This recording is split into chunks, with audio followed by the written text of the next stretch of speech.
Taigi, miela Urte, dabar po masažo ir prašom keliais žodžiais apibūdinti, kaip jaučiatės.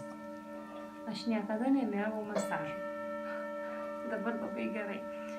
Bet iš tiesų tas visiškai garsų terapinis ir kūno liečiamasis jutimas, tai, o Dieve mano, taip gerai išneša. Ir taip gerai, tu esi jaučiasi, kad tu esi pakeltas. Ir staiga taip čing nueina viskas. Viskas nueina. Visi šlakai blogi, visos problemos, bet atrodo, tu jų neturi, bet vis tiek tai viskas tiesiog dar labiau. Ir nėra ką reikia galvoti, tiesiog tada tau taip sraigtą užsuka, nusto galvoti, atjungia ir tada sako, prašau, tiesiog gulėk ir tau už tave viskas bus padaryta. Bet tiesiog, ką duoda iš tikrųjų žmogaus rankos? Bet čia yra gydomoji galia.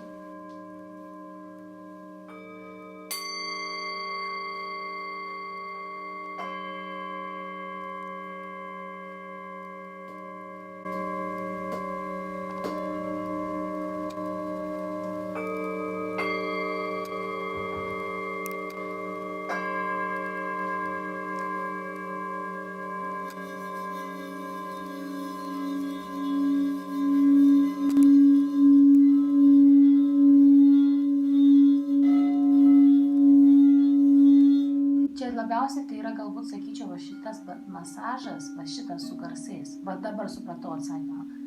Įgyvendinti baimės. Nes tave kai pakelia tiesiog, va tie garsai ir tos šiltos rankos, tada gaunasi, kad tu nieko nebegalvoji ir kad tu viską gali, nes tu tampi toksai didelis, atrodo, kad tu ir ta šviesa taip, toks net tunelis, kad maždaug sako, o tu kada nors gyvenime matei tunelį. Taip, aš iš tikrųjų, pavyzdžiui, kaip man buvo operacija gyvenime, aš mačiau tą baltąjį šviesoje tunelį. Tai net nesusiję, čia buvo visur, aplink mane kaip aurorija.